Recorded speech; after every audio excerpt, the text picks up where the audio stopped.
Great. Thank you so much. Hi, everyone. Thank you so much for your patience today. We appreciate it. Ethnography is defined by Wikipedia as a systematic study of people and cultures. At present, it's widely used as a means to derive information upon which entire market strategies are created. The reality is, ethnography is a method for gathering research and yet often misused as an all-incorporating innovation process. While it could be valuable for initial information gathering, it can't be truly effective on its own. Today, Strategyn's founder and CEO, Tony Ulwick, will lead us through how to incorporate ethnographic research into the outcome-driven innovation process. With that, let's start our discussion. Ladies and gentlemen, Tony Ulwick. Great, thank you. And again, thanks everyone for your patience this morning. We've got everything up and running, so I think we're ready to go.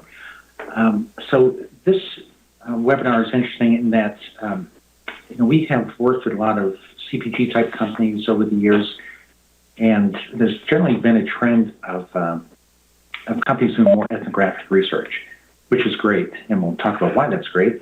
But we've also seen the approach, I'll say, somewhat misused. And what we want to look at is this big picture scenario where, if you have $100,000 or $200,000 that you are budgeting towards doing the research that you need in order to create better products and services, and you see that a big chunk of that is going towards ethnographic research and not much anything else, and there's no quantitative component to it, then you're really putting yourself at risk. And that's really the point that we want to delve into today and talk about how we use ethnographic research in the ODI process and how it can be used very effectively to be incorporated into the entire innovation process. So let us get started. That image of me there, that's not an actual picture. That was an avatar that Alexander Osterwalder put together. He's putting it in a book or something like that. I thought it was pretty funny, so I wanted to use that. So let us get started. If I can figure out how to advance our slides here. Here we go. Okay, so let's start with talking about what we're trying to accomplish. I think the goal is to create better products and services. And ethnographic research is certainly used as a tool towards that end. Now, when we start thinking about the entire process, there's really 4 key steps that we want to consider. The first step is to gather a complete set of customer needs. I think that's the goal of most qualitative research methods. The second piece is then to figure out which of these needs are unmet. Of all the needs that we've captured, which are unmet. The third piece then is to figure out of those needs that are unmet, which ones do we want to target and brainstorm solutions around so we can come up with ideas that potentially address those unmet needs. And then the fourth step is to figure out of all those ideas that we've generated, which ones should we go pursue? In other words, which of those solutions address the unmet needs in the best manner for the least cost, effort, technical risk, and so on. So this is what we're trying to do. And when we work with companies like Bosch, for example, who we help them create a circular saw, we gather a complete set of needs from their customers, the users of circular saws. We figure out which ones are unmet. We then brainstorm solutions that address those unmet needs. In their case, there were 14 unmet needs that were discovered and devised solutions that address each one. And then looked at the best versions of those features and included them into the product.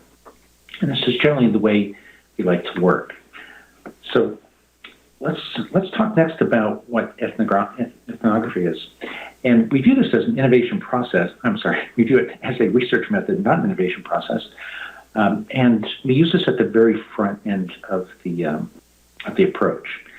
Ethnography has become very accepted in recent years, and I think there are good reasons for that. We'll talk about that in a minute. But the key thing I wanted to get on first is the fact that ethnography is often misused, as Melissa pointed out.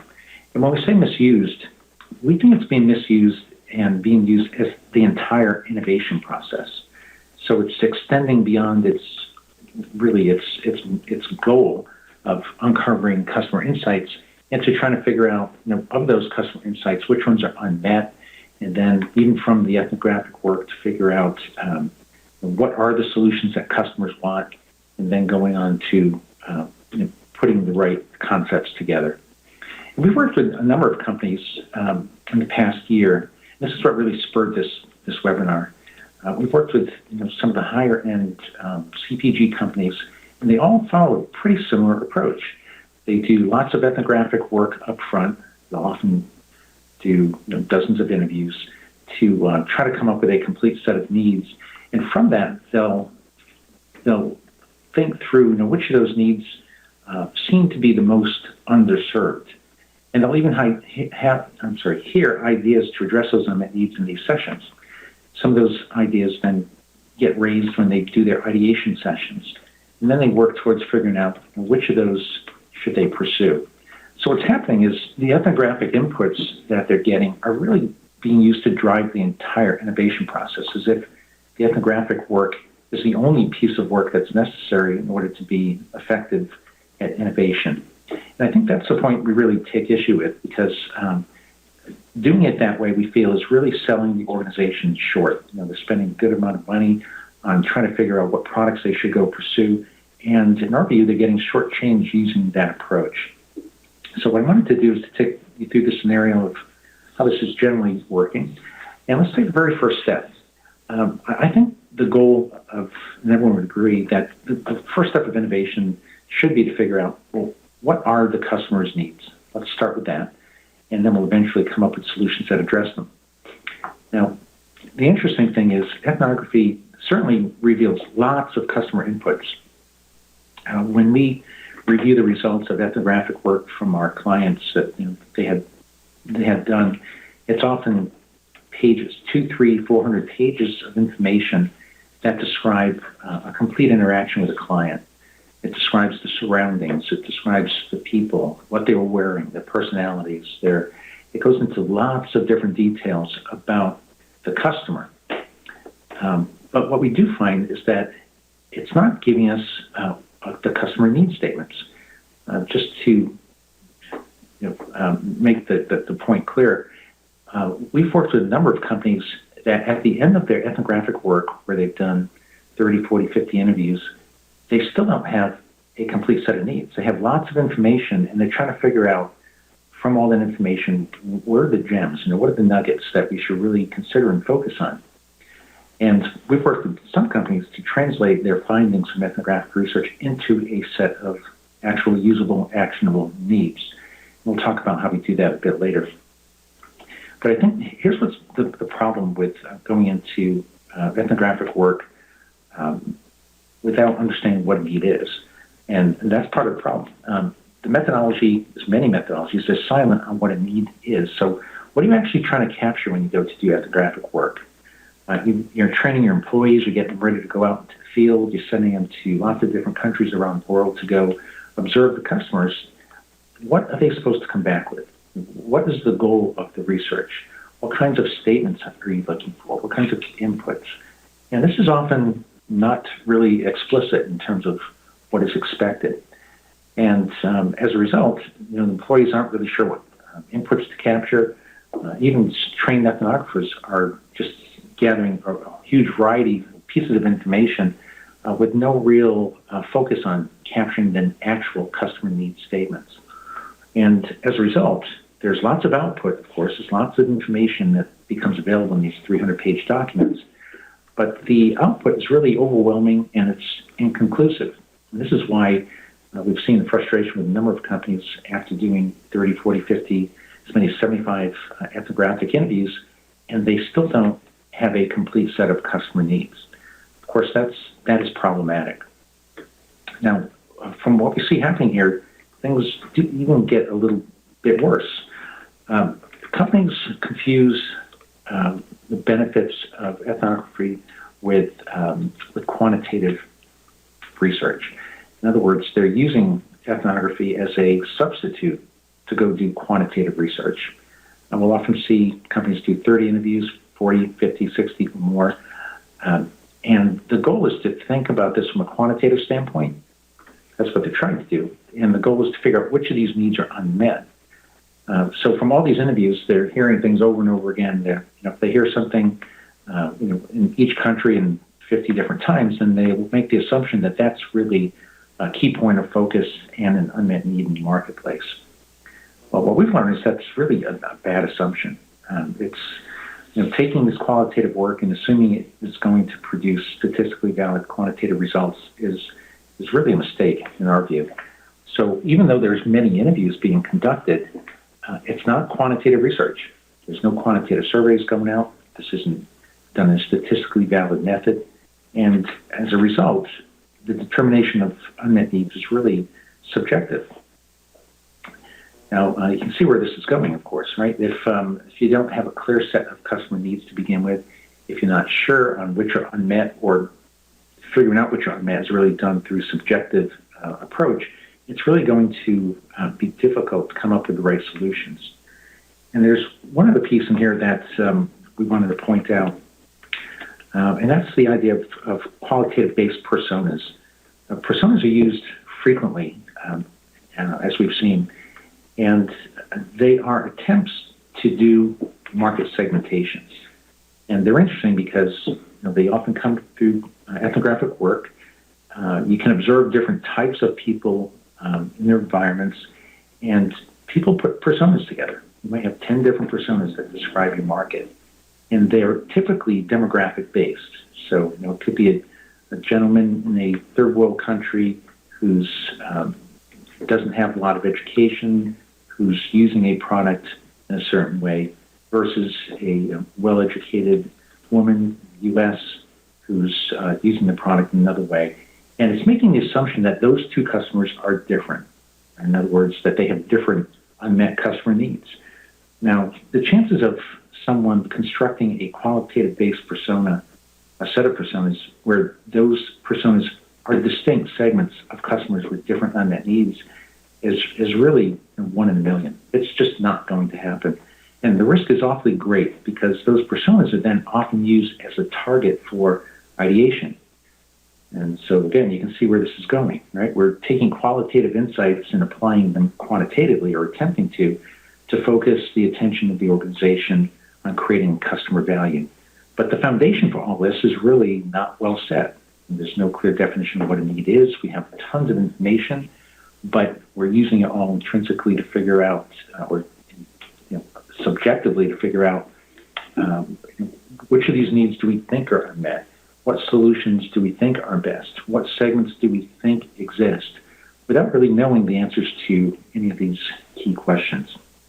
As a result of all this, the results are certainly misleading. You can go into an ideation session with a set of personas and a set of perceived unmet needs that's totally false, simply because the work to this point has all been qualitatively based.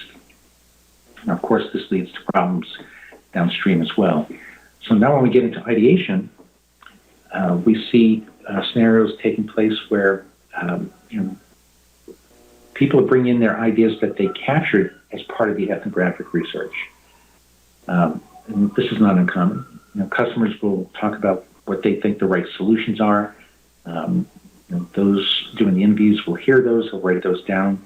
They'll say, yeah, that's a pretty good idea. I'm going to recommend that ideation.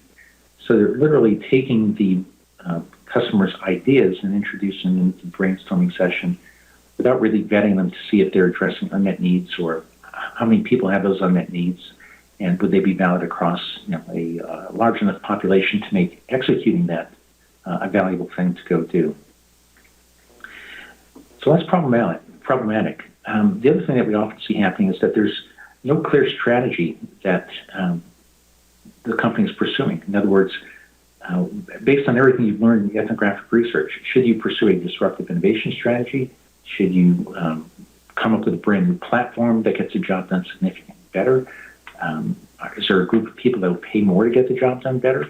None of those questions are answered through ethnographic work. So going into an ideation session before you've answered those questions is certainly going to put you, again, at risk. So, again, the typical approach here is hundreds of ideas are generated. There's many to consider. And that takes us to the last piece as well, which is the concept evaluation. It's intriguing because when we think about concept evaluation, the goal is to figure out what solutions you've come up with best address the unmet customer needs. Now, if the needs are unknown, this is going to be exceptionally hard to do, which is often the case going down this path. So if the needs are unknown, they haven't been quantified, it's going to be really difficult to quantify the value that these alternative ideas are bringing to the customer. So as a result, oftentimes companies will take these ideas, they'll go do additional work with customers, prototype them, they head down that path, and get input after the fact to see, what do you think of this solution? Of course, by that time, they've already invested some dollars in development before they've even confirmed that the idea is worth taking a look at. So this approach, again, expensive, inconclusive, in our opinion. So just to summarize this, we've gotten a lot of concerns from customers, our customers, who say, they're really not getting what they want, benefits from the ethnographic work, for many of the reasons we just pointed out. The results are qualitative and subjective, not quantitative or statistically valid. It doesn't filter out opinion, which of course is often a critical factor in deciding which products and services get put into development to begin with. It also requires a significant amount of employee time and commitment to go out and do the interviews and net them out and spend time with customers, having the organization involved in that. Often there's 30 plus interviews, there's data compilation, persona creation. This takes often between 3 to 6 months. So it's not insignificant in terms of the overall amount of time it takes as well. And again, it's not very actionable.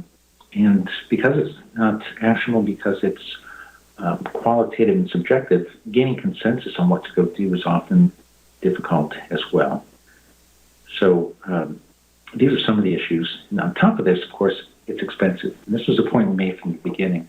If you're spending $100,000, $150,000, $200,000 on research so you can better inform your innovation process, and you're only spending that money on ethnographic research, then we think that's a mistake. And we'll show you an alternative approach.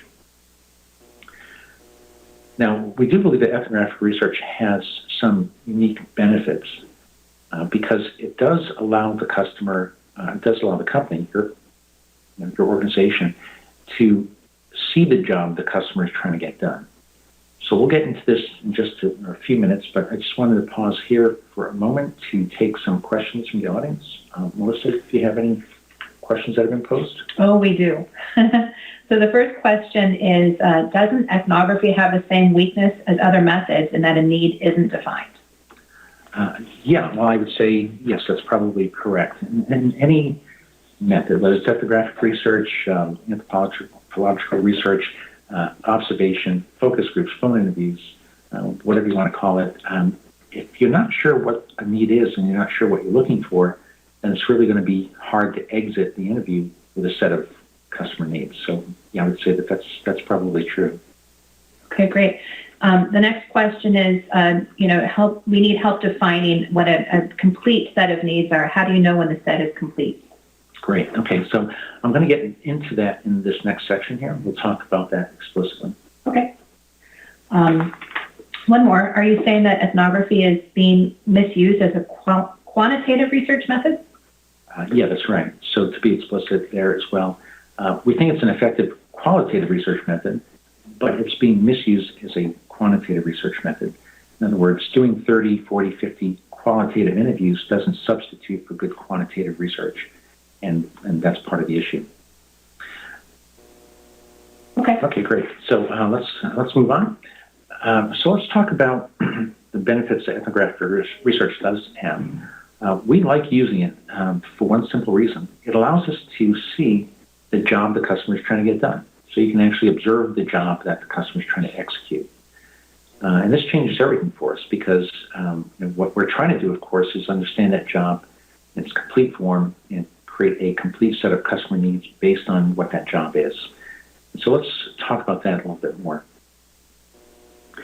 When we start defining the customer job, and one of the first steps we do in our work is we create what we call a job map.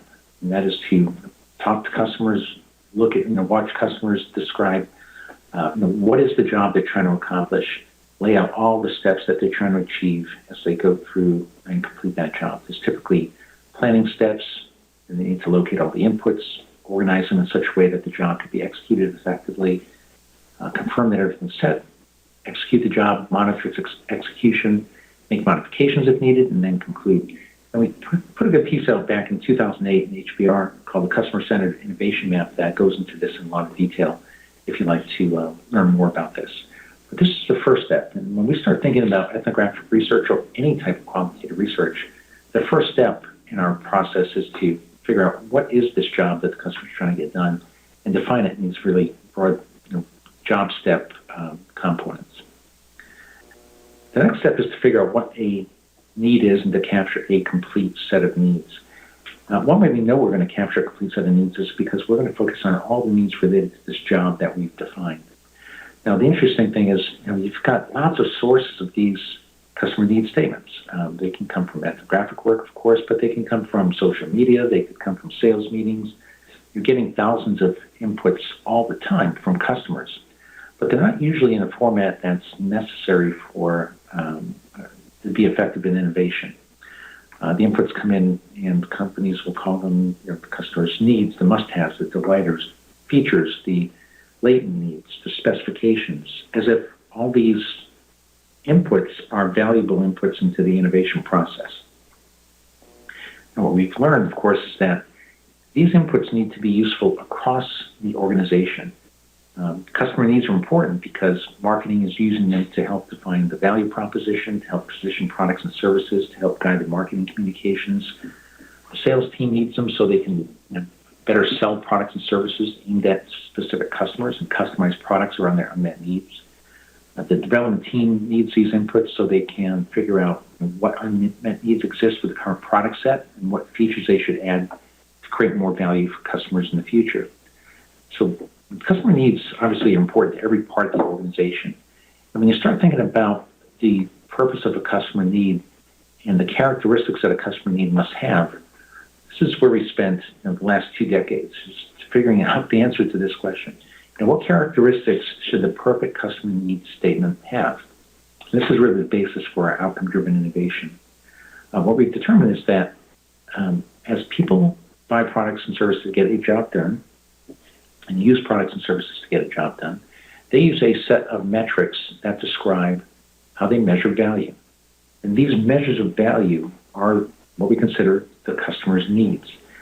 And I'll give you one example here. This is for the job of listening to music, and some of you might have seen this before, minimizing the time it takes to get the songs in the desired order for listening.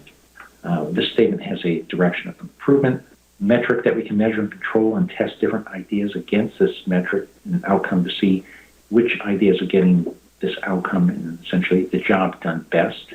There's an object of control. This is what we're trying to focus on and control and make happen as a result of taking this action.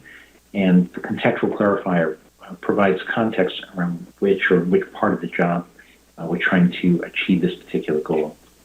So these statements have many unique characteristics. They are measures of value, which is absolutely critical. They're free from solutions. And this is pretty commonly accepted that your need statements have to be free from solutions. But I would say that more than 50% of the need statements that we look at that our customers capture have solutions in them. So even though it's well known, it's very hard to strip the solutions out of the need statements. They also have to be measurable and controllable in the design of the product or service. They have to be stable over time.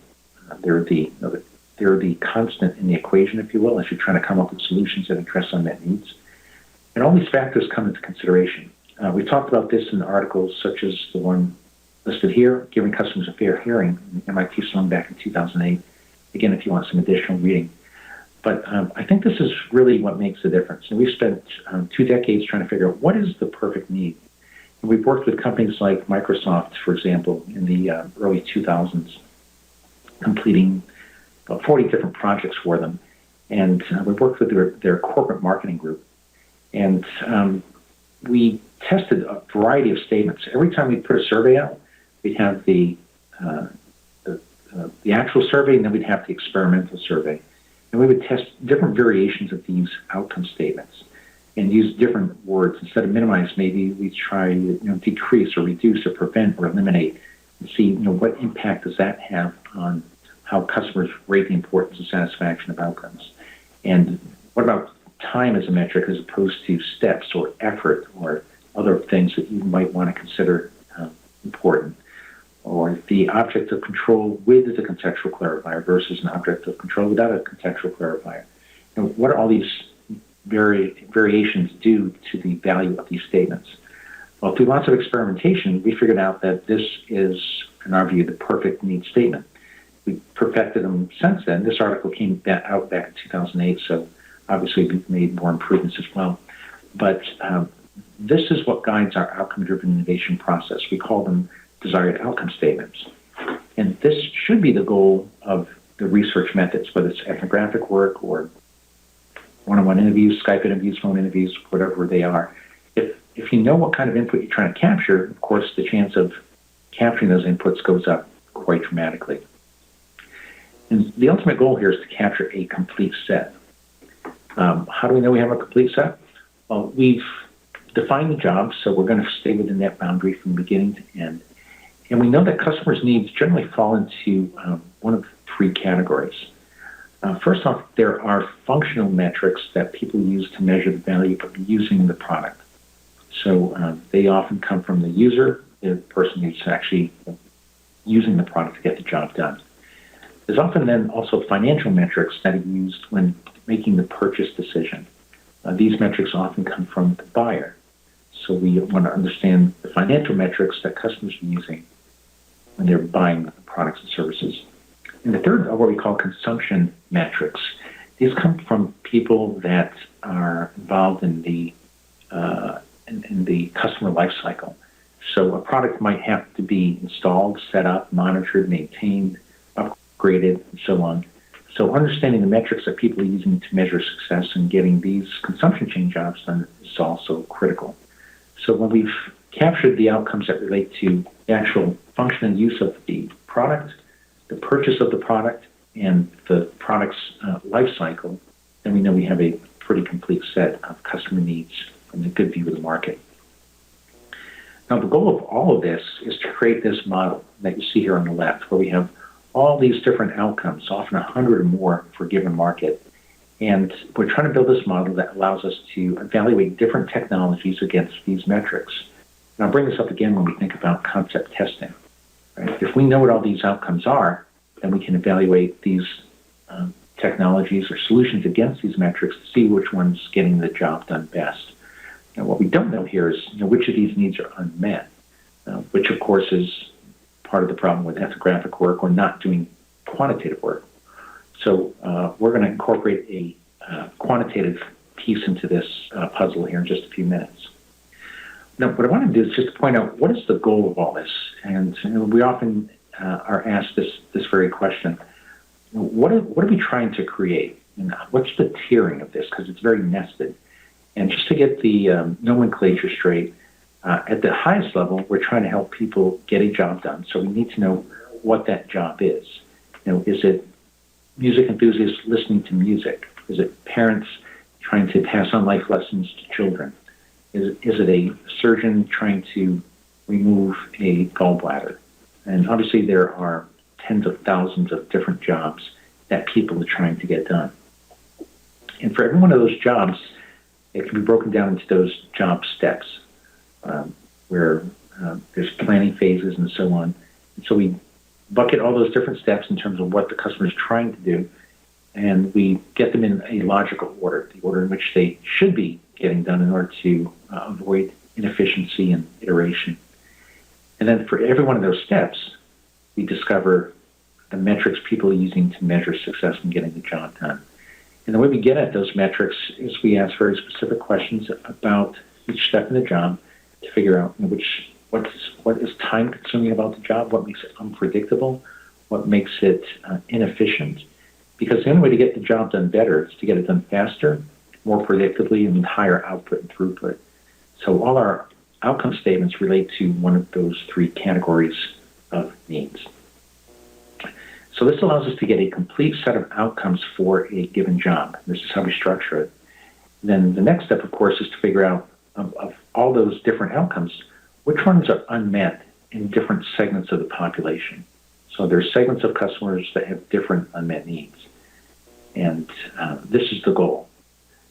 So now the point we want to make next is that for the same amount of money that companies are spending on ethnographic research alone, they could be getting the answers to all these key questions and doing it very quantitatively and statistically valid. And that's the view that we want to leave you with here. So let's talk about how we get this done. This is our outcome-driven innovation approach, but just in general, it's a reallocation of resources, if you will. So instead of spending lots of time up front doing 30, 40 ethnographic interviews, we're going to allocate that research, those research dollars further downstream so that they can be used more efficiently to get the entire job done better. So let's go step by step.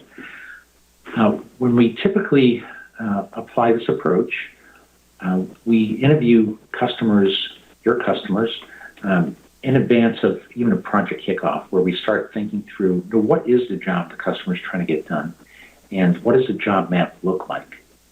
Then what we do is we have a kickoff meeting with your team and your customers, and we go through what that job map and job looks like, and we begin to agree on the structure of this job and job map.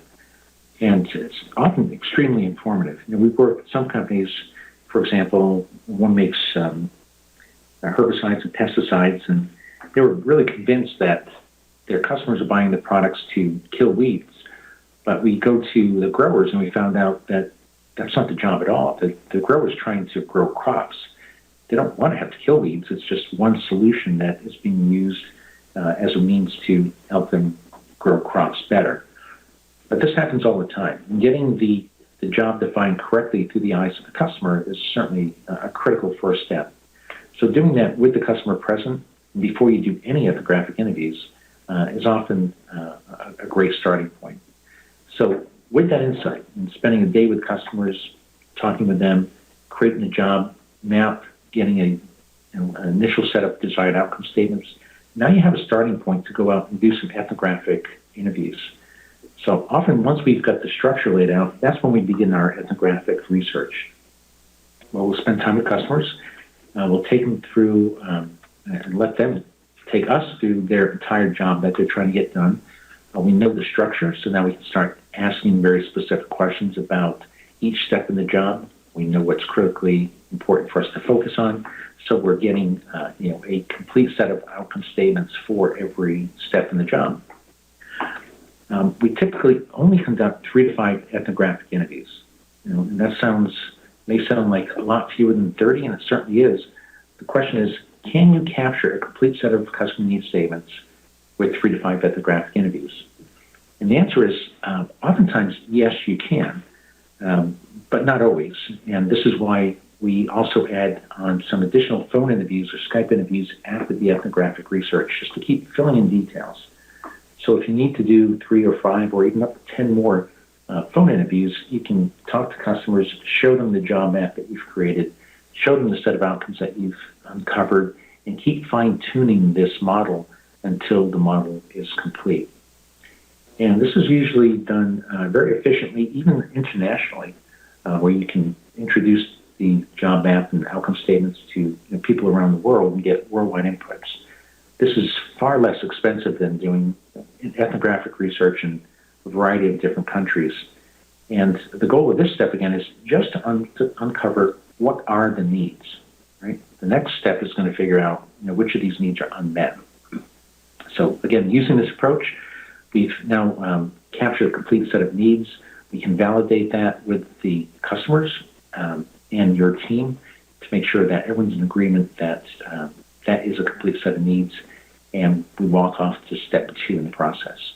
So all this can be accomplished with ethnographic work in conjunction with some other interviewing techniques to come up with a complete set of needs. But of course, the key catch here is we have to know what input we're trying to capture before we enter into the interviews. The goal isn't to capture 300 pages of information that describe the customer surroundings and everything they've said and eaten and done during the interview period. The goal is to really come up with metrics that they use to measure value and success when getting a job done. And having that difference in mind when we approach the research really makes it tremendously more efficient. The next step is really where a ton of the benefit comes from. Yes, we're only interviewing 10, 15 people qualitatively, but when we do the quantitative research, this is where we're going to interview between 180 and 560 customers. These are customers that are a representative sample of the population. And this is quantitative research.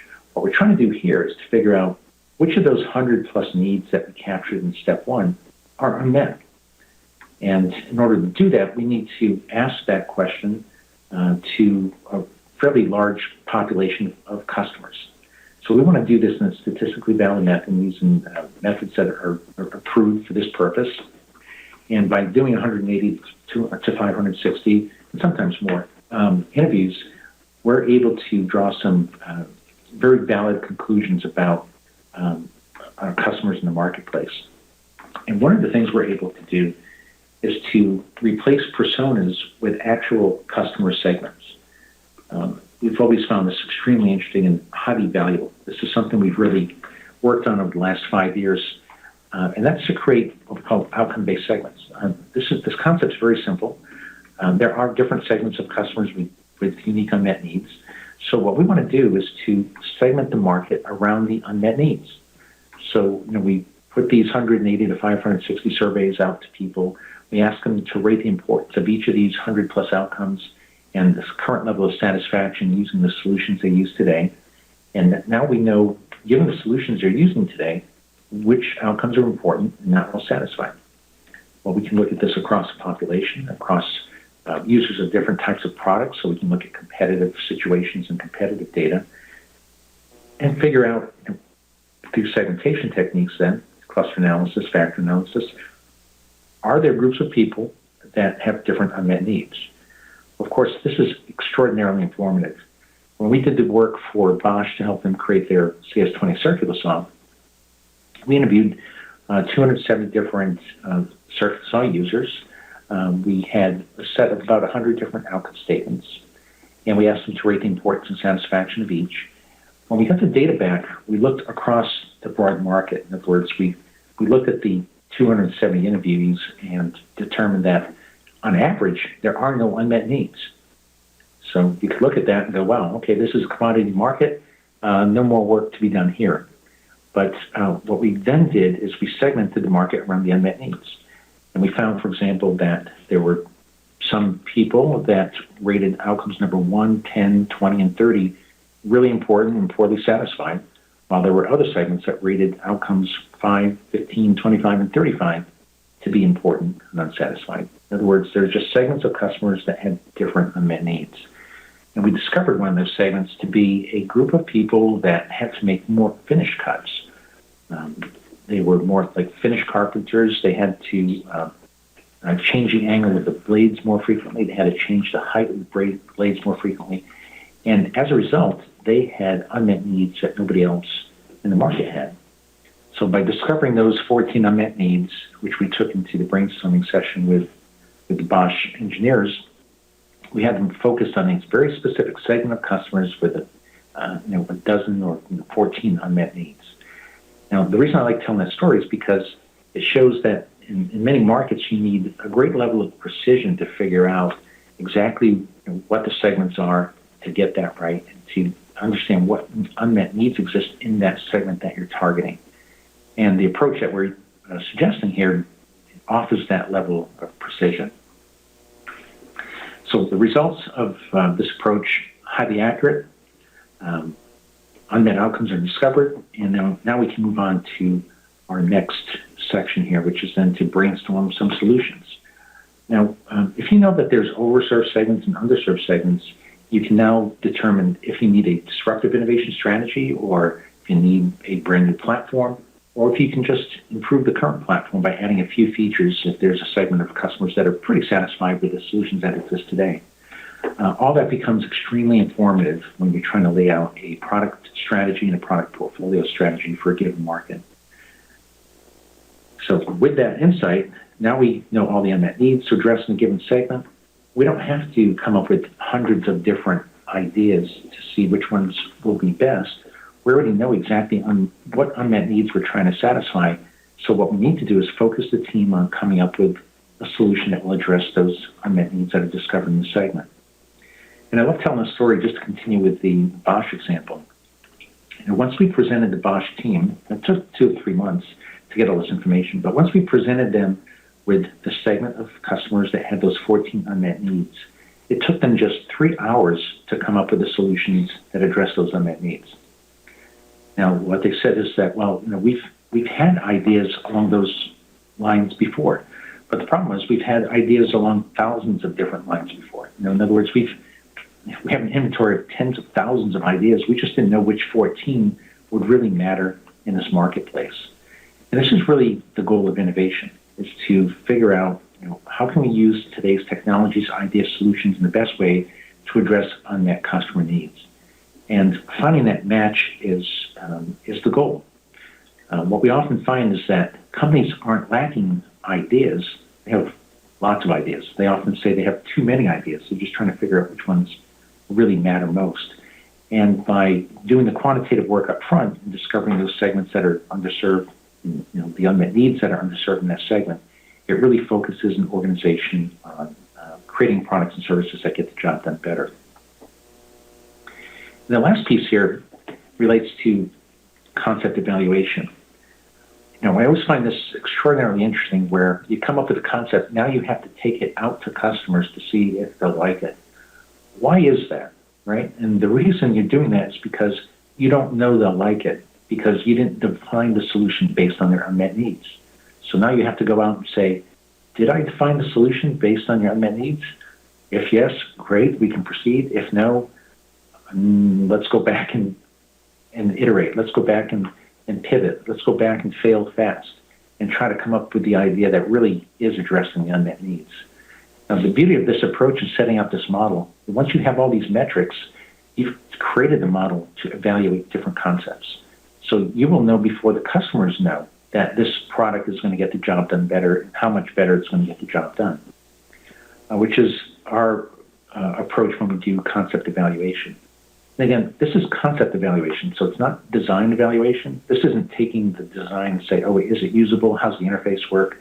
That still has to happen in development. We're not talking about that. We're talking about, will this product that we're conceiving of work in the marketplace? Should we put it in development? Should we go proceed with it and invest in it? And if we can define the set of metrics that our customers are using to measure value of our product, we can skate to where the puck will be, as this is often said, right? Because we know what the unmet needs are today, and the winning products of the future will address the unmet needs of today. So since we know what they are, if we can come up with a solution that gets those needs satisfied to a greater degree, and we can help customers get the job done significantly better, then we're going to win in the marketplace.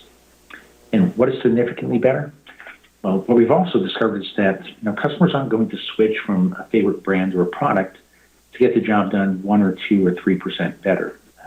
They want to get the job done 20 or 30% better or more before they will be willing to switch from their favorite brands.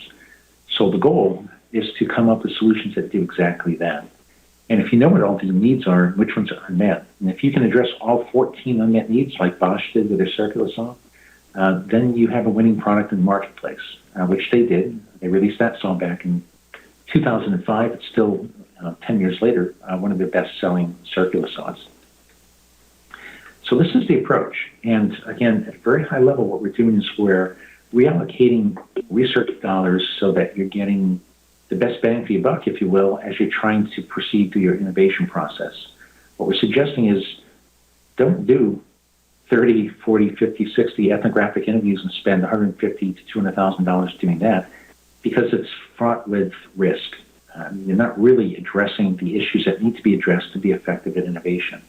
Instead, yes, certainly do ethnographic research, but let's use it for what it's really good at, and that is to help observe customers in their natural habitat and observe the job that they're trying to execute, so you can figure out more effectively what are all the needs that are related to the job the customer's trying to get done, and then quantify those with a larger sample of customers, 180 to 560, to really figure out, are there segments of customers with different unmet needs, exactly what they are, And now you have a really sound basis to make some very healthy and lower risk product investment decisions. And that's really what we're talking about. What sparked this is just watching very sophisticated companies do exactly what we've described here with ethnographic research. And I think they should probably consider a little different approach. So what we're doing here is offering something that's different, something that for the same money and less time, for that matter, can achieve a far superior result. And by far superior, we mean a complete set of actionable needs, results that are quantitative and objective, success not being dependent on employees becoming customer research experts, which we often see as a problem as part of the alternative approach. Here we're using segmentation methods that are producing real segments of customers' unmet needs, not phantom segments based on demographic-based personas. We have actionable market strategy, as I mentioned, 2 to 3 months instead of 3 to 6 months, and all for the same amount of money. So that's where I wanted to leave this. There's additional information that you could look through. We put a white paper up on our website. It's on our Jobs to Be Done page. You'll see a link for ethnographic research paper, which will cover what we talked about today in a bit more detail. And also What Customers Want is a great reference book for jobs to be done thinking as well. And Melissa, let's turn it back to the audience again and see if there's any questions that we could answer. Sure, we have just a few minutes, so we'll do what we can. First question is going back to the Bosch example. How did you quantitatively confirm you were addressing the right 14 needs? When we did the quantitative work, first we captured the needs, 100 or so needs, put them in a survey. We put that out to 270 people. And we asked them to rate the importance and satisfaction of those needs, so we get 270 interviews back. We run cluster analysis, we run factor analysis that produces segments. We ask it to produce a 2-segment, 3-segment, 4-segment, 5-segment solution. We look at those segments and those different solutions, and we discovered one segment that had 14 unmet needs. So that is the validation. So in other words, we don't go back and say, okay, we think we discovered something and validate it in some qualitative fashion. What we do is we do it the other way around, right? Where we gather all the qualitative information and then validate it using statistics to uncover those 14 unmet needs. Okay, great. The next question is, ODI reveals clear segments that share the same unmet needs, but how do you know if that's a valuable segment to target financially? That's a great question. Yeah. So that should be the subject of a future webinar. But we've done a bunch of work in the past few years on willingness to pay. And we've uncovered a correlation between people's, the degree to which are underserved and their willingness to pay more to get the job done better. And to answer the question, you're absolutely right. There may be a segment of customers who don't want to pay more, so you don't want to invest more in the product, or they might be overserved to begin with, in which case you may not want to invest. But there's often segments of customers that are highly underserved and willing to pay more to get the job done better, which opens the door to a profit share strategy, much like Nest has done with their thermostats, charging 7 times more than everybody else, and with 10% market share, capturing about 35% profit share. That's like Apple, right, with 20% market share, 90% profit share. And that strategy is used by Whole Foods, American Express, a number of companies, where they're going after those highly underserved customers that will pay more. So using those types of techniques built into the segmentation really helps to figure out if the segment's worth going after to begin with. Okay, great. One last question. How many interviews are required to get a complete set of needs? Oh, that's a great question. It depends on a variety of things. We often joke, we say, if you had the right customer, you could get a complete set of needs in one interview. We've never done that, but theoretically it's possible. Typically 5 to 10 customers, we could have a complete set of customer needs. We'll often do more interviews than that just to keep validating, and we'll do worldwide interviews as well to see if the needs differ in any way from geographies around the world. But those that you know about jobs to be done thinking, whether you're in the UK or the US or Russia or India, you're getting the same job done, and you're generally using the same metrics to measure success from getting the same job done. So needs don't vary that much, if any, by geography. What varies is the cost constraints that they have on the solutions that they buy and the satisfaction levels with the solutions that exist today, which changes the opportunities that might exist in the market. Okay, great. Thank you so much, Tony, for everything. And thank you, everyone, for joining us today. Feel free to reach back out to me with questions, or if you'd like further information, I'm at melissa@strategyn.com, or you can call me directly at 855-584-2212. Thank you again. We hope that you enjoyed today. We sure did. And we'll be in touch with you soon. Thank you.